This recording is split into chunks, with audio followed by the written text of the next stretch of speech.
Audit energi sendiri adalah proses evaluasi, ya. Jadi penilaian terhadap bagaimana suatu perusahaan, suatu institusi, suatu industri menggunakan energinya. Nah, energi kita tahu yaitu berupa kemampuan kerja, dapat berupa panas, cahaya, mekanika, kimia, dan elektromagnetika. Dan ini dari pemerintah memang ya ada badan usaha, ada wilayah negara kesatuan Indonesia, dan peralatan hemat energi atau peranti. Nah, ini semua sedang digalakkan terus. Jadi bagaimana masyarakat Indonesia itu mengefisien energi dan mengkonservasi energi. Jadi dua kata yang sangat penting di dalam kita memanfaatkan energi listrik. Beberapa penelitian tentang audit energi masih tergolong baru, tapi beberapa sudah dilakukan, ya. Seperti Agung Wahyudiantoro, dia meneliti tentang gedung di Kabupaten Tangerang, dia dapat hasilnya, dan dia lihat bahwa ada beberapa yang di bawah standar, gitu. Begitu juga yang lain, yaitu yang dilakukan oleh Ricky Salpanio dan juga Ashanul, ini bisa kita dibaca. Jadi penelitian tentang audit energi ini sudah dilakukan oleh beberapa dosen maupun praktisi, karena memang ini harus dilakukan supaya kita mendapatkan energi yang optimal dan biaya yang efisien. Kita masuk sekarang tentang, saya langsung saja tentang apa namanya audit energi di Fakultas Teknik, ya. Jadi suatu keunggulan atau kelebihan dari Unsada itu, dia mempunyai kontrak dengan PLN itu 950 kVA. Jadi sebagai gambaran, 950 kVA ini 1/3 baru kita gunakan. Artinya apa? Kalau kita akan menggunakan semua ini 3 kali yang ada sekarang. Ya, gampangnya 3 kali tingkat gedung inilah, 3 buah gedung Unsada, baru ini terpakai semua. Jadi kita mempunyai sumber daya listrik yang sangat besar. Ya, ini mungkin karena dulu diperoleh oleh orang Persada waktu itu, yang jadi direkturnya adalah Profesor Dr. Juhal. Jadi kita mendapatkan suatu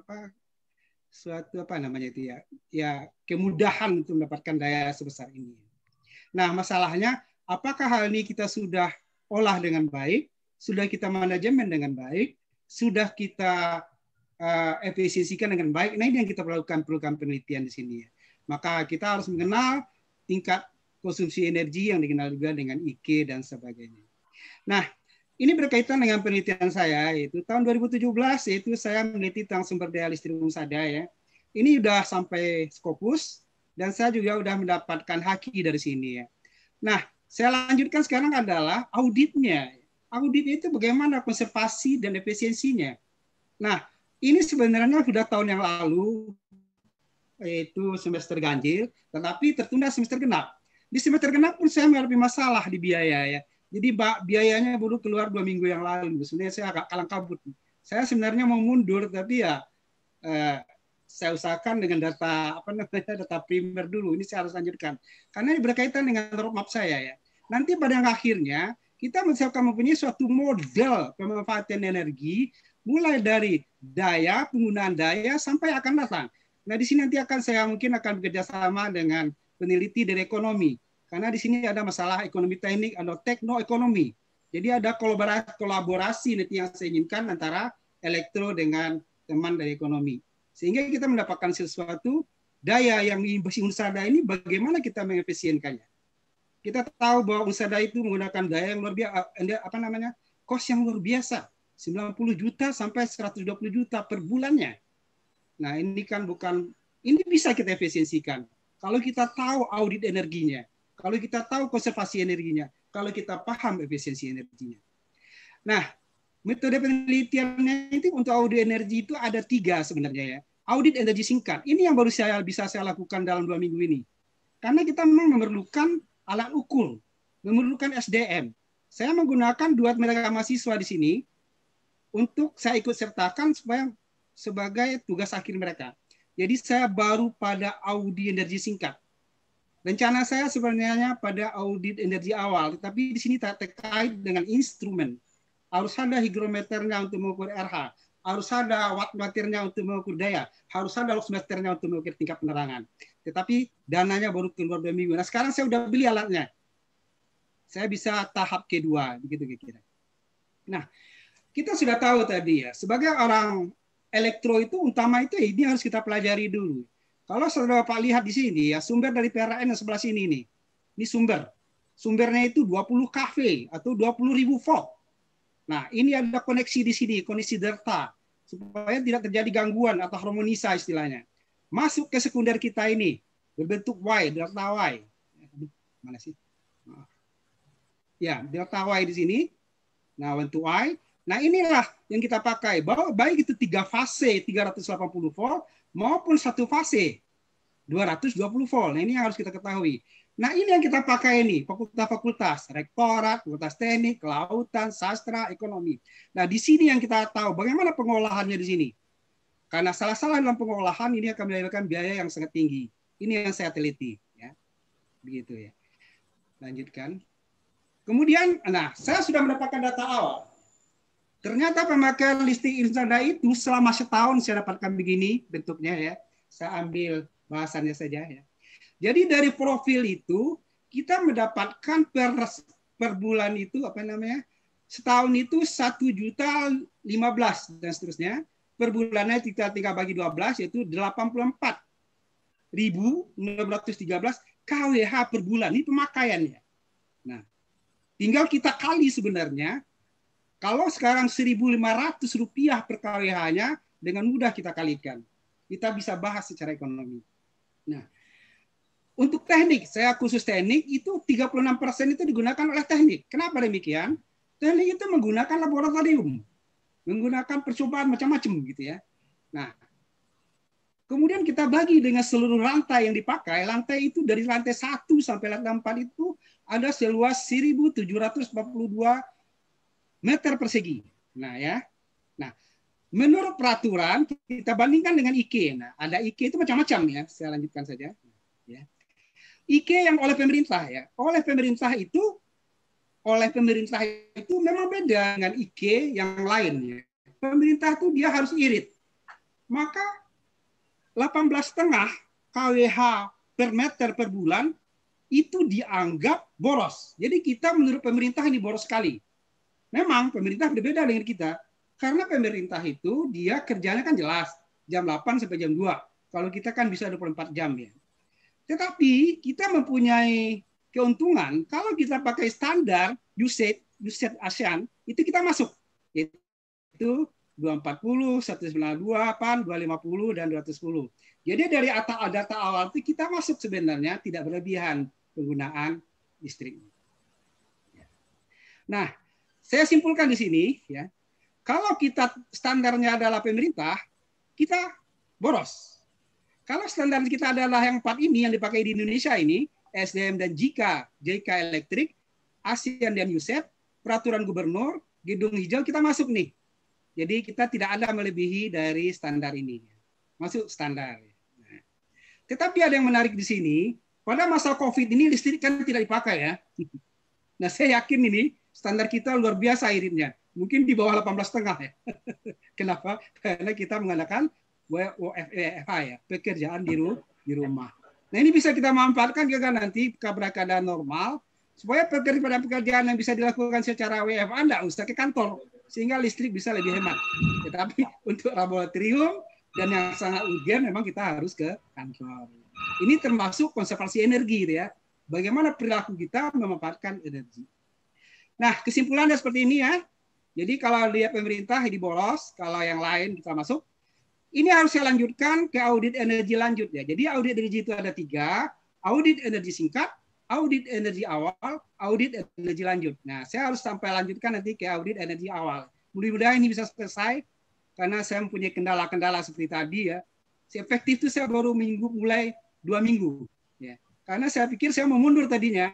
Ini pekerjaan karena saya harus melakukan pengukuran, tetapi tiba-tiba uangnya turun kan, saya kalang kabut. Nah, uangnya turun, akhirnya dengan segala cara saya mendapatkan data sekunder. Kemudian yang kedua, outputnya, keluarannya saya seperti yang sudah saya akan admit ke jurnal, minimal itu terakreditasi secara nasional. Kemudian yang kedua, haki. Saya udah punya pengalaman tentang mengurus haki. Nah, syukur-syukur kalau bisa nanti ke internasional, mungkin bisa minta bantuan teman-teman dari Pasca, bagaimana itu supaya masuk ke jurnal internasional. Mungkin itu saja, Pak Kardi. Ya. Mohon maaf salah kurangnya, mohon masukannya. Assalamualaikum warahmatullahi wabarakatuh. Waalaikumsalam warahmatullahi wabarakatuh. Baik, Pak Eri, mungkin di stop share. Kemudian lanjut berikutnya Pak M. Darsono. Ada Pak Darsono? Atau anggota peneliti yang lain? Ada? Pak Darsono? Ada, Pak. Oh, Bu Nur yang akan menyampaikan. Silahkan, Bu Nur. Enggak, bukan. Oh. Saya betul aja, Pak Darsono enggak ada. Pak Rianto kayaknya. Pak Darsono enggak ada? Kalau tidak ada, mungkin lanjut Pak Rianto. Oh, saya ya Pak Dia. Iya, Pak Rianto.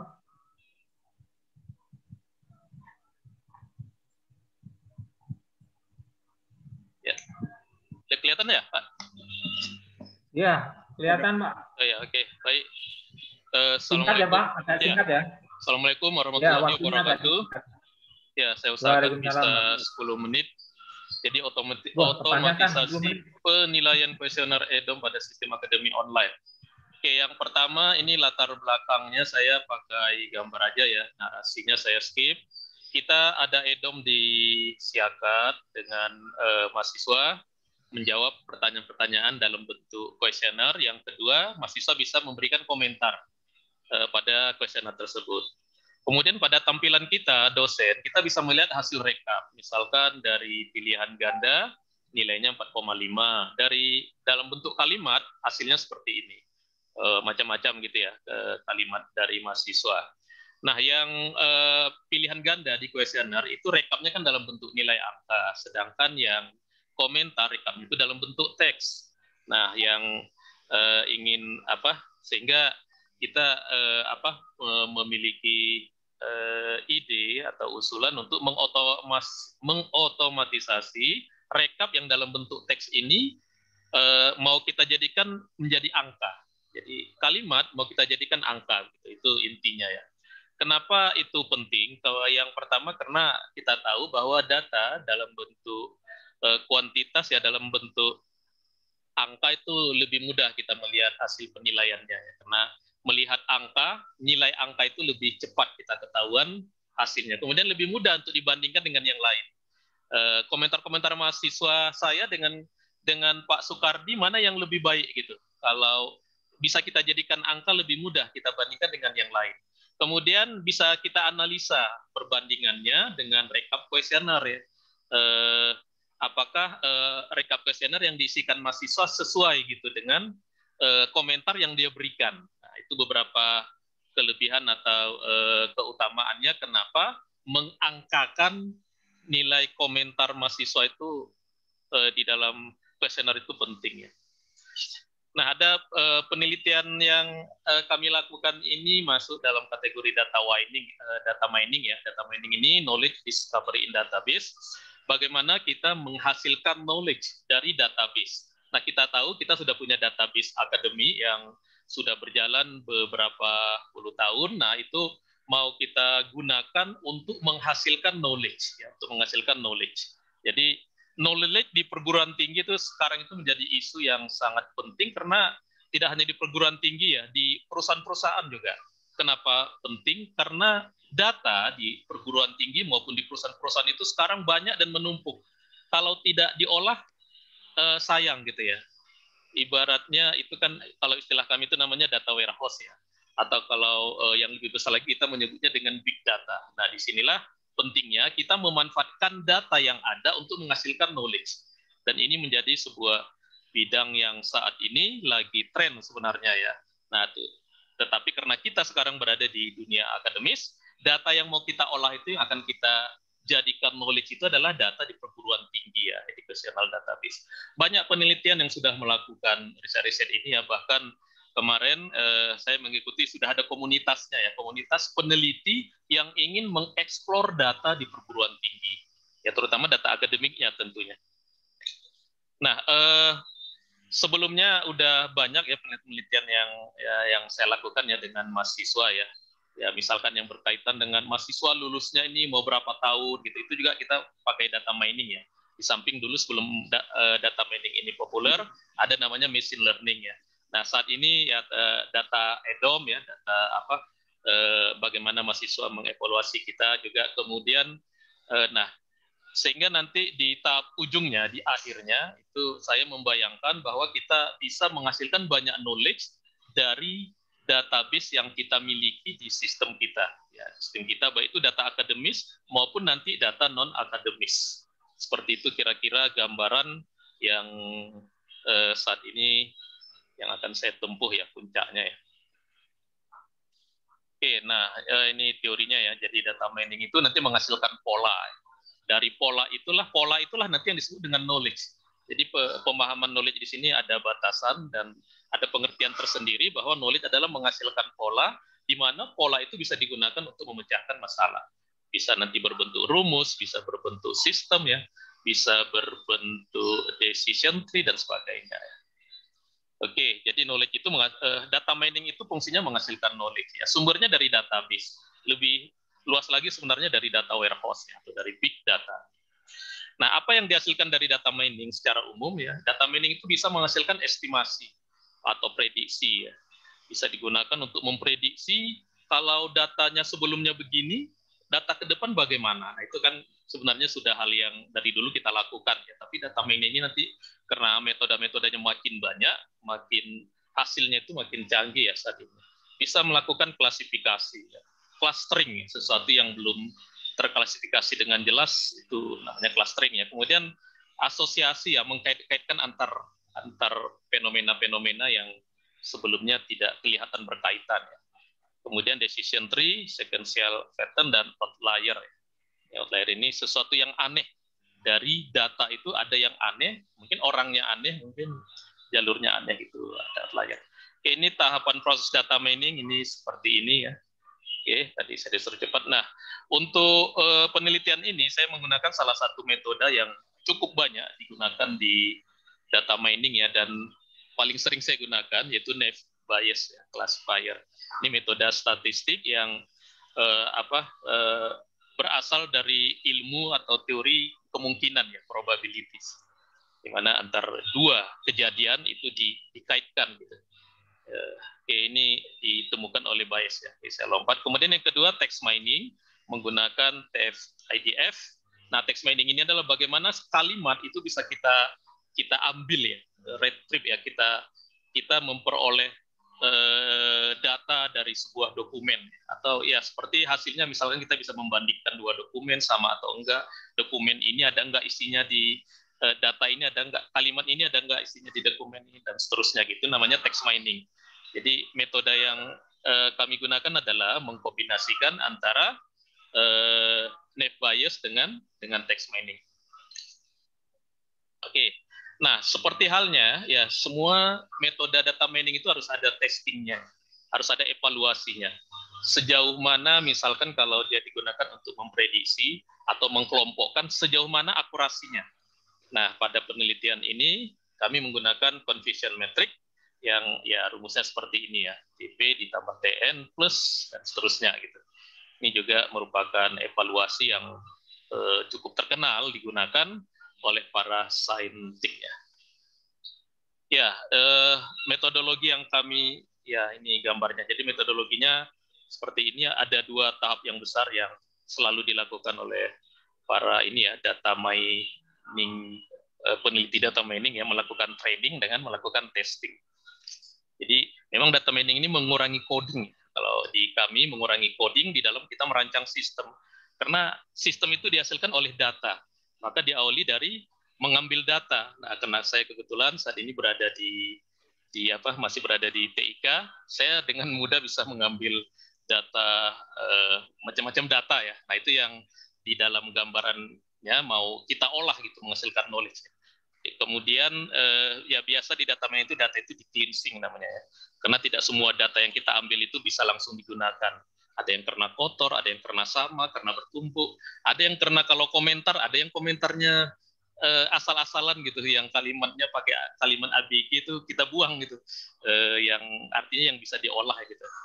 Kemudian ada stemming yang mengambil kata dasarnya, kemudian memenggal ya. Kalau kalimatnya panjang, tentu kita harus mengambil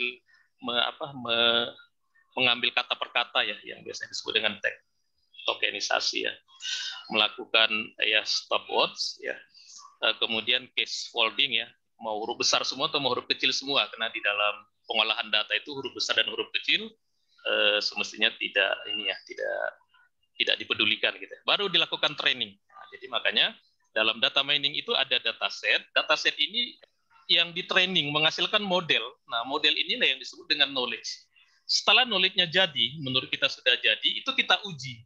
Dari sekian data yang kita gunakan, diuji, kita testing. Sejauh mana model ini bagusnya. Itu kita sebut dengan akurat.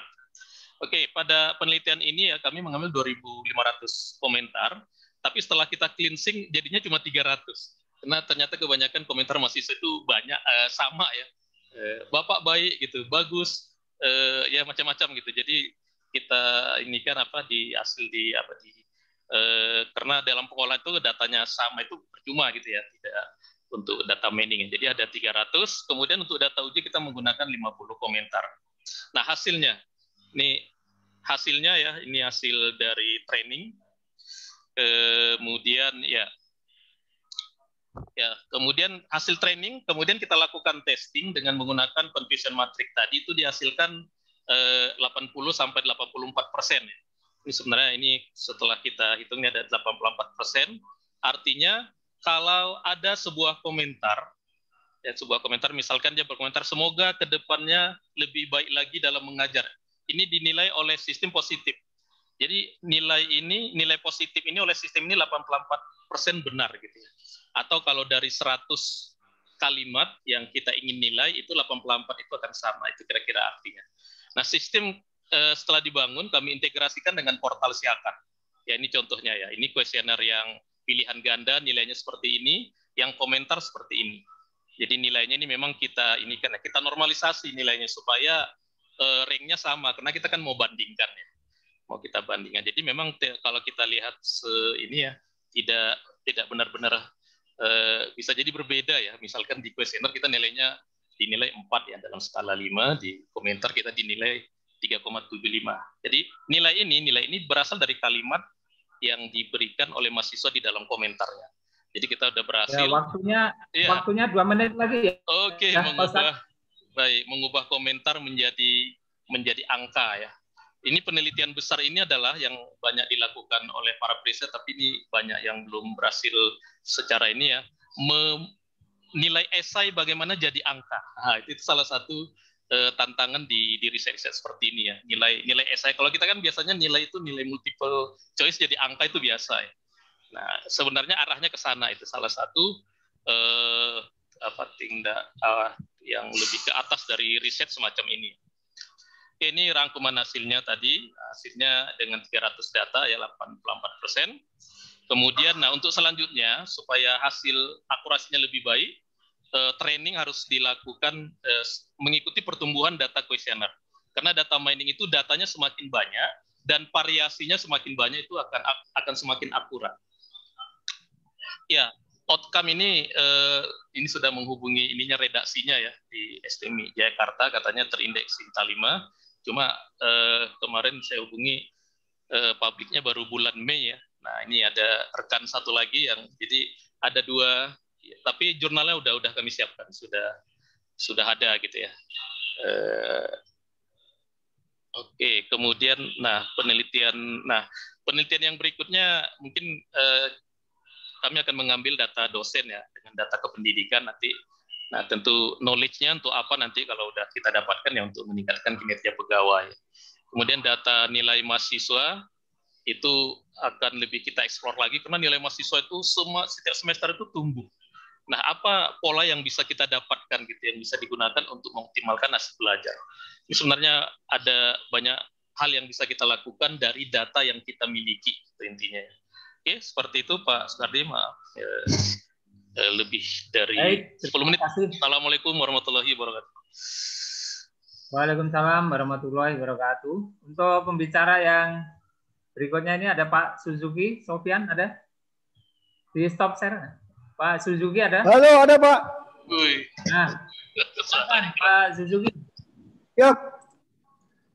Kalau bisa 7 menit Pak. Ya. Singkat Pak. Ya 7 menit selesai. 7 menit. Ya. Kalau bisa 2 menit boleh Pak? Boleh. Oh, boleh. Kalau bisa. Oke, Assalamualaikum warahmatullahi wabarakatuh.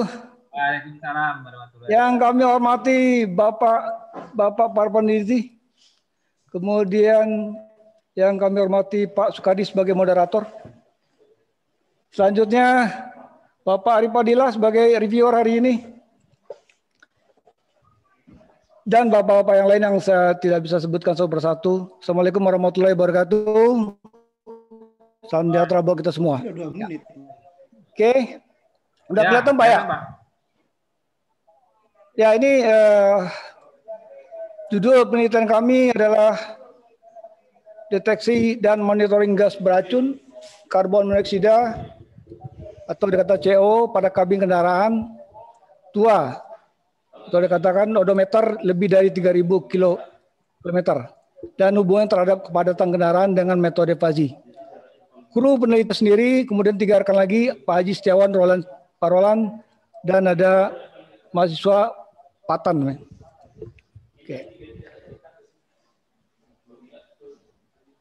Oke, ini ilustrasi, kita tahu sebagai karbon monoksida dalam kabin kendaraan sangat mempengaruhi kesehatan. Nah, ini saya lihat ilustrasi kemacetan pintu tol Brebes. Ada beberapa informasi kematian tiap tahun adanya kemacetan ini diakibatkan kebocoran daripada gas. Nah, gas karbon monoksida ini adalah dikatakan gas yang tidak berbau, tidak berwarna, dan tidak berasa, dan tidak mengiritasi. Kemudian karena gas karbon monoksida ini merupakan bahan yang umum ditemui di industri. Gas ini juga merupakan hasil pembakaran yang tidak sempurna. Ya.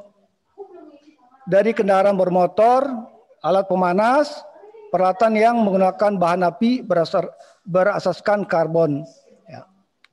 Kemudian yang kita lihat dari latar belakang yang saya kita perlihatkan sini, adanya kendaraan yang dikatakan usianya tua cenderung menghasilkan gas emisi beracun karena lebih banyak sistem pembakaran yang tidak sempurna. Kemudian karena gas buang pada kendaraan itu juga sisa dari hasil pembakaran yang berupa air H2O, ya. Karbon monoksida atau dengan CO, karbon dioksida CO2, nitrogen oksida NOx, sulfur dioksida SO2 dan senyawa hidrat karbon HC. Karena ini dikatakan sebagai ketidaksempurnaan proses pembakaran secara partikel lepas. Kemudian latar belakang kendaraan usia tua sering terjadi masalah kebocoran dari sistem AC juga. Ya, karena sudah tertua ya. Nah, kadar yang dianggap langsung berbahaya terhadap kehidupan atau kesehatan adalah 1.500 ppm, menurut katakan 0,11%. Nah, paparan dari 1.000 ppm 0,1% selama beberapa menit dapat menyebabkan 50% kejenuhan dari karboksi hemoglobin dan dapat berakibat fatal terhadap manusia. Nah, tujuan penelitian kita lakukan membuat sebuah rancangan sistem deteksi kadar gas karbon monoksida atau CO pada kabin mobil menggunakan sensor MQ-7. Kemudian memberikan informasi nilai kadar gas CO dan status kondisi saat implementasi sistem deteksi pada kabin mobil. Membuat rekayasa alat pengendali kadar gas karbon monoksida dalam kabin mobil berbasis logika Fazi. Mikrokontroler mendapatkan kadar karbon monoksida dalam mobil sehingga bisa memberitahu kepada para pengemudinya nanti. Nah, rumusan masalah dalam penelitian ini bagaimana rancangan sistem deteksi yang mampu bekerja mengukur kadar gas karbon monoksida pada sebuah ruang kabin mobil.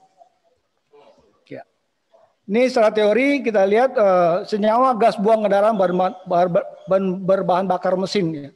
Ada kira-kira CO2, H2O, kemudian ini rata-rata HFC, NX2, CO sampai kira-kira 1-2%. Ya. Kemudian perangkat yang digunakan di dalam teorinya itu sensor gas CO ini menggunakan MQ7 ya. Dia bisa mampu membaca gas CO2. Kemudian Arduino Uno kita gunakan untuk memprogram microcontrollernya.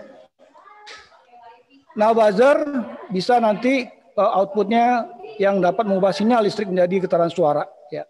Sehingga nanti kalau kadar daripada CO-nya akan dia langsung berbunyi ya. Kemudian modul SIM 808 ini kita gunakan untuk memadukan modul GSM dengan modul GPS ya. Sehingga nanti tahunya nanti sinyal bahwasannya ada informasi daripada orang yang dikenakan gas CO tadi. Ya.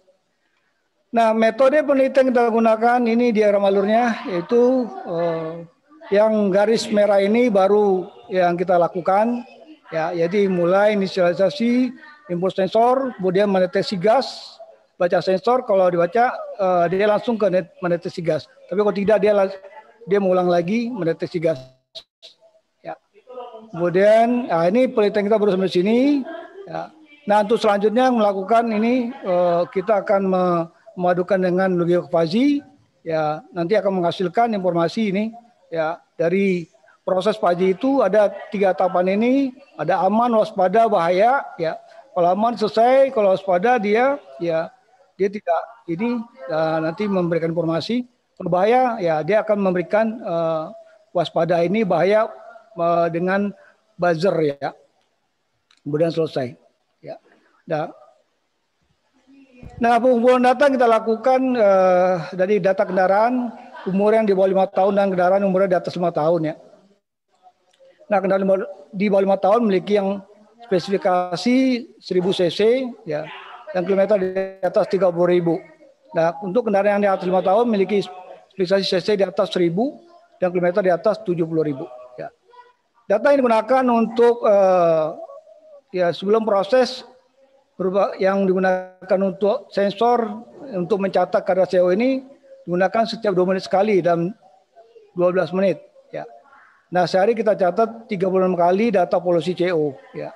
Dengan menggunakan output alat MQ7 ya, dia bisa mendeteksi untuk kendaraan umurnya 25 tahun dan kendaraan umurnya di atas 5 tahun. Ya. Ini skema rangkaian alat ya. Rangkaian alat ada voltnya, kemudian ini langsung ke board, ini ada kipas ya, kemudian ada buzzer ya, kemudian ada sensor ini ya. Oke.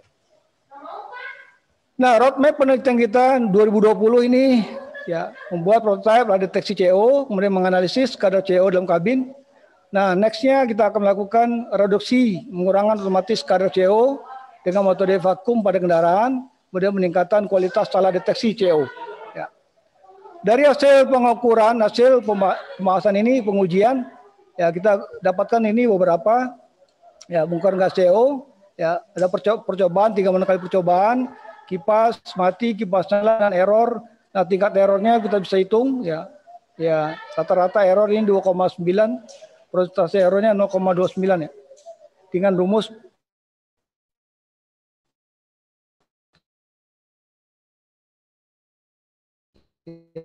ya.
Dan ya kita lakukan sebaik mungkin protokolnya itu ya.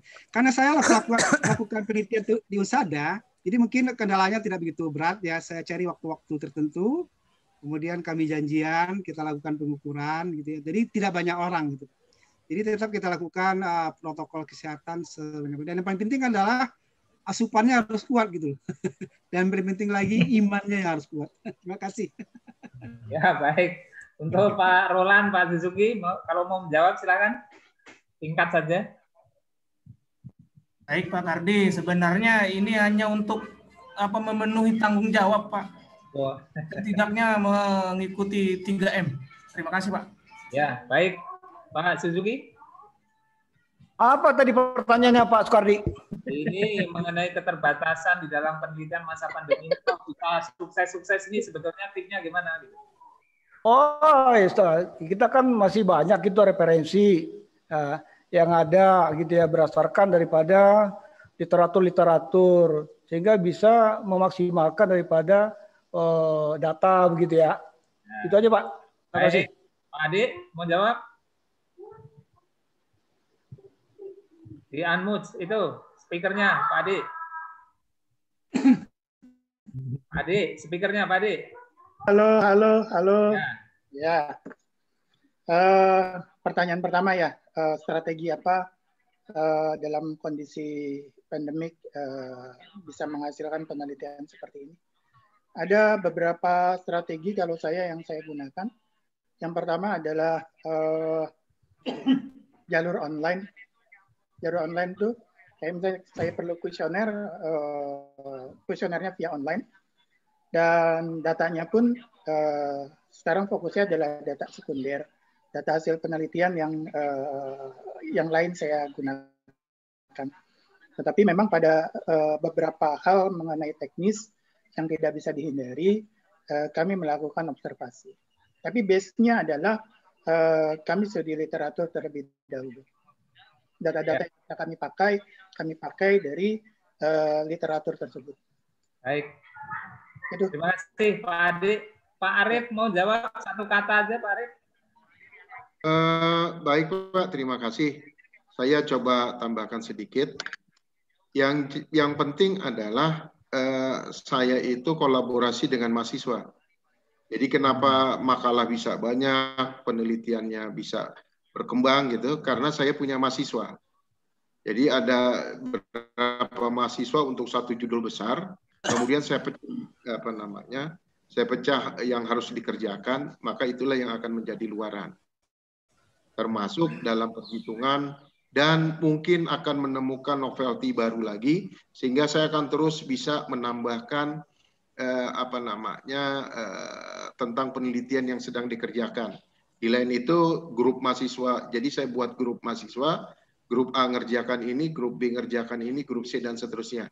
Jadi alhamdulillah makalah saya hampir jarang nama pertama, tapi corresponding author pasti di saya. Nah, jadi mahasiswa yang saya pakai untuk saya gerakan untuk penulisan TA. Kemudian yang kedua yang nggak kalah penting adalah kerjasama Pak. Jadi data yang saya gunakan itu alhamdulillah saya disuplai dari Kementerian Perhubungan. Karena punya teman baik, akses ke sana, data saya dapat, sehingga saya bisa banyak melakukan kegiatan. Sehingga dana untuk misalnya dana Danau Toba kemarin, saya pergi ke Danau Toba, saya ke sana melihat-lihat, saya kumpulkan data, barulah saya deliver ke mahasiswa, sehingga tidak perlu mencari data pusing gitu ya. Nah, jadi data saya siapkan, teori mereka cari, referensi kita bantu, dan seterusnya, sehingga jadilah makalah. Ya. Demikian Pak Karis, terima kasih. Terima kasih Pak Arief. Pak Budi mau menambahkan sebelum Pak Gatot terakhir nanti? Ya, kelihatannya sudah banyak ditanyakan oleh Pak Aep dan juga jawaban-jawabannya juga sudah komprehensif ya tentang secara umum tadi. Tapi saya ada beberapa pertanyaan ya, khusus untuk Pak Eri ya. Ini audit energi, tapi tadi Pak Eri katakan bahwa energi itu ada energi listrik, ada surya, ada angin segala macam. Tapi di dalam judulnya tuh energi listrik saja gitu loh. Nah ini mungkin pemanfaatannya juga mungkin tidak audit ya, hanya tentang listrik aja. Tapi mungkin kalau manajemen energinya mungkin di Unsada kan bisa tidak listrik aja ya, mungkin listrik yang dari PLN itu tadi kaitannya dengan uang ya. Tapi kan juga ada yang yang di pasca itu energi terbarukan itu ya, yang dari Jepang itu kan juga ada listrik yang tidak dihitung gitu loh. Itu mungkin lebih ditingkatkan lagi ke manajemen auditnya. Itu terus yang ke Pak Haryanto. Pak Haryanto, ini datanya kan ada kualitatif dan kuantitatif ya. Dia kepingin dua data ini dikuantitatifkan, tapi ada data kualitatif. Nanti kalau data kualitatif dikuantitatifkan, apakah nggak kehilangan makna? Ya nggak, makna dari komunikasi yang disampaikan oleh mahasiswa gitu. Itu yang saya tanyakan juga, dan juga outcome-nya juga jangan malu-malu Pak Haryanto ya, jangan hanya antar universitas tapi mungkin untuk skala nasional. Terus yang Pak Suzuki ini MQ7 itu software ya, software udah alat yang sudah jadi berupa benar udah jadi, apakah mau bikin softwarenya untuk menjalankan MQ7 ini? Karena di teknik industri juga ada, kebetulan teknik industri kan sekarang peminatannya ke automation gitu ya, automation jadi sensor-sensor itu ya, misalnya tadi juga Pak Roland dia kan bikin sensor juga tentang panas gitu loh. Di teknik industri juga tuh diajarin sensor dia dan pakai softwarenya pakai program C++ gitu. Ya, apakah ini hanya rangkaian alat apa dia buat programnya gitu. Saya kira itu Pak Kardi. Ya, baik, cukup. Mungkin langsung singkat saja Pak Eri dijawab tadi. Pak. Ya, terima kasih Pak Budi. Ya. Tadi Pak Ayat sudah menjelaskan bahwa energi solar PV yang ada di pasca itu kita tidak tahu persis berapa dayanya. Apalagi kalau dia grid dengan sistem yang sangat besar yang ada di UNSADA sekarang. UNSADA itu memberikan kapasitas dayanya itu 950 kVA, hampir 1 juta volt ampere. Nah kita nggak tahu karena pasca tentu harus punya instrumen sendiri, punya KWH sendiri, karena data yang kita dapat ini adalah data dari rekening listrik bulanan, Pak Budi. Nah, kita nggak tahu ini yang disuplai, yang dikontribusikan oleh solar PV berapa watt, kita nggak tahu datanya. Nah, kalau itu ada datanya, mungkin kita bisa olah juga gitu. Jadi memang harus dipisahkan berapa kontribusinya solar PV dari pasca ini terhadap sistem yang besar di UNSADA gitu. Itu mungkin Pak Budi kita belum sampai ke sana. Nah, tapi itu akan mudah dilakukan kalau sudah berdiri masing-masing gitu. Nah, kalau berdiri seperti sekarang kita nggak tahu ini. Ini kan seperti membuang air ke laut, Pak. Karena UNSADA itu sangat besar sekali ininya kapasitasnya dibandingkan dengan solar PV yang dari Pak Aib itu ukurannya berapa, itu yang kita nggak tahu. Terima kasih, Pak. Ya. Baik, Pak Eri. Mungkin Pak Suzuki tadi ada pertanyaan MQ7. Oke Pak Kardi, terima kasih. Halo. Putus, nanti Pak. Sebagai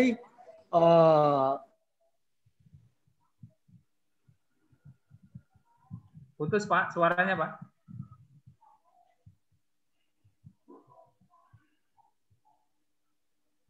Halo, Pak Suzuki. Dengan program bahasa C yang tadi ada Arduino-nya begitu Pak. Oke Pak. Baik. Terima kasih. Mungkin yang terakhir nih Pak Gatot memberikan masukan. Silakan Pak Gatot. Oh Pak Haryanto penting Pak. Pak Haryanto dulu Pak. Pak Haryanto kayaknya nggak ada itu Pak. Oh nggak ada. Oke. Halo Pak Sukardi. Oh ada ya ya. Okay. Maaf tadi ini speaker dengan mic saya ada masalah. Tadi sekilas saya dengar Pak Aib nanya ya gimana kok kalimat gitu ya bisa jadi angka. Jadi itu mungkin pertanyaannya itu ya. Jadi itu memang yang pertama si sistem ini kita ajari dulu untuk kalimat ini nilainya berapa, kalimat ini nilai berapa. Misalkan kalau kita mau trainingnya ada 300 kalimat, nah 300 kalimat itu kita nilai dulu. Nah, nanti setelah kita nilai, itu yang kita gunakan untuk pembelajaran, sehingga sistem mengambil pola dari yang sudah kita nilai itu, dia bisa menilai yang belum kita nilai, komentar yang belum kita beri nilai, si sistem bisa menilainya gitu. Jadi itu yang namanya machine learning ya, dari data. Jadi dia belajar dari data yang sudah kita ajari, si mesin belajar, setelah dia mendapatkan pola, dia bisa mengolah data yang belum kita ajarkan ke dia. Nah, gitu kira-kira. Ya, mungkin Pak Dr. Aib ngerti lah machine learning. Kemudian apakah mengangkakan kalimat itu tidak menjadi rancu ya? Memang yang nuansa dari segi ini dari segi maknanya ya kita lebih melihat kenapa ada dalam bentuk kalimat, karena memang kita ingin membaca penilaian mahasiswa dalam bentuk kalimat gitu. Tapi ini kita mencoba mengangkakannya dalam rangka supaya cepat menilai seperti tadi ya, atau mau dibandingkan dengan yang lain. Ini saya di komentari mahasiswa lebih baik atau lebih jelek dari Pak Soekardi. Nah, itu contohnya, itu kita menggunakan itu gitu. Walaupun itu tetap yang kita, kalau menurut saya kita perlu membaca kalimat per kalimatnya untuk makna dari segi bahasa ya. Bahasa dengan angka itu kan memang beda ininya ya. Rasanya itu beda. Itu mungkin Pak Budi ya. Maaf tadi mic dengan speaker saya kedua-duanya rusak. Ya. Terima kasih. Kembalikan ke moderator.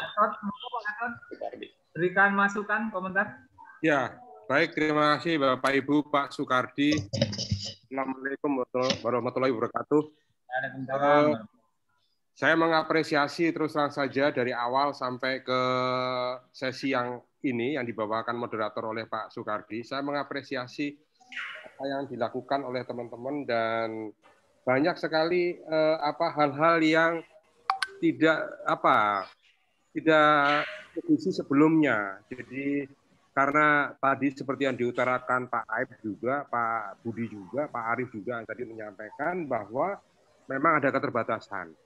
Tapi dengan adanya keterbatasan itu muncul beberapa hal-hal yang tidak terduga dan ini saya mengapresiasi terus terang saja. Terima kasih, saya mengapresiasi Bapak-Bapak dan Ibu yang telah bersusah payah untuk melakukan penelitian di tengah-tengah keterbatasan yang kita hadapi semuanya, apapun keterbatasan itu. Yang pertama. Yang kedua, saya ingin menekankan bahwa perlunya roadmap. Bapak-bapak, ibu-ibu semuanya harus membuat roadmap. Mengapa demikian? Roadmap itu nanti adalah hubungannya dengan publikasi. Publikasi hubungannya adalah dengan rekam jejak. Nah, seperti yang diutarakan oleh beberapa kali arahan dari Brin maupun dari LIPI dan sebagainya, seperti itu. Jadi seperti tadi Pak Suzuki sebagai contoh, saya mengapresiasi mengenai masalah deteksi begitu, supaya dilanjutkan sampai ke jangka panjang. Ya, demikian juga Pak Roland tadi saya mengapresiasi mengenai rem dan sebagainya. Pak Didi apalagi tadi silahkan dilanjutkan dan jangan hanya setahun 2 tahun karena terus terang saja kalau roadmap itu jangka panjang Bapak. Jadi ada penelitian dasar, penelitian terapan dan penelitian pengembangan sampai ke nanti ke HKI dan sebagainya. Dan luaran yang sudah dihasilkan juga kami mengapresiasi untuk apa yang sudah dilakukan oleh teman-teman semuanya. Pak Haji, Pak Adik juga demikian.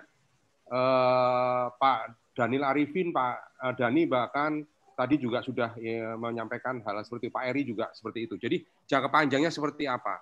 Perlu roadmap. Jadi supaya nanti manakala kita masuk ke Ristek ke Silitamas kita dapat hibah, mudah dilacak rekam jejaknya. Saya rasa itu saja singkat karena ini juga waktu. Mohon juga kita melihat waktu ya. Karena ini sudah mau sholat asar, apakah kita lanjut atau bagaimana? Ini perlu kesepakatan ke Bapak-Bapak semuanya. Terima kasih Pak Soekardi atas waktunya setelah menjadi moderator. Baik Pak Gatot. Ada, maaf, masih ada Prof. Kamarudin itu. Angkat tangan tadi, Pak Soekardi. Silakan Prof. Kamarudin. Oh, Prof. Kamarudin.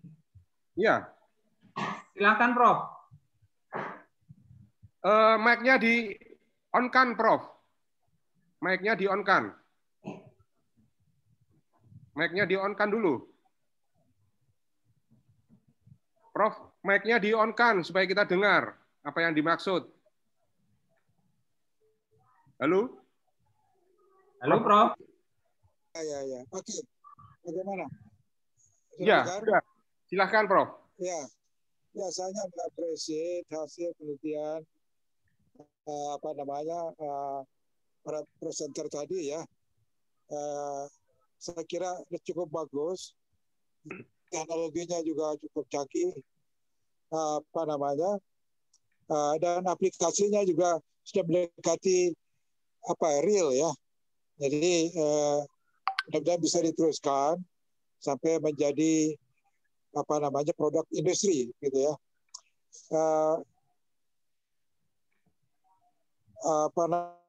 Memang pada keterbatasan pandemi banyak data yang bisa diolah ya dari literatur dan sebagainya sehingga bisa menjadi penelitian yang bagus dan punya hasil luaran yang bagus juga.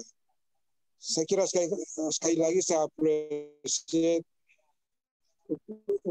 upaya kawan yang melakukan penelitian. Terima kasih. Baik, terima kasih Prof. Terima kasih Prof. Silakan. Terima kasih Prof. Atau ini kalau ini yang saya sisi para reviewer. Nah ini saya kembalikan ke Pak Gatot. Ada kurang lebihnya mohon maaf. Terima kasih. Waalaikumsalam. Terima kasih Pak Soekardi. Saya take over sekarang. Saya tinggal minta kesepakatan ke Bapak Ibu sekalian karena ini masih ada 5, 6, 7 presenter lagi, utamanya dari teman-teman Fakultas Ekonomi. Kami minta kesepakatan dulu dari teman-teman apakah ini berlanjut atau bagaimana. Kalau kita berlanjut, kita perlu waktu kira-kira 1 jam mulai dari sekarang. Istirahat dulu Pak. Untuk sholat. Asar dulu Pak. Asar dulu Pak. Oke, kalau sholat kita kembali lagi ke room jam berapa? Paling 15 menit lah. 10 menit lah. 15 menit. 10 menit. Jadi kita kembali ke room jam 15.40 ya, Bapak Ibu. Ya, baik Pak. Ya, jadi mohon Bapak Ibu tetap hadir di forum ini. Kita skor dulu 15 menit untuk kita lakukan sholat. Baik, kita skor dulu sementara 15 menit untuk sholat asar. Silakan Bapak Ibu, kita kembali lagi di sini 15.40.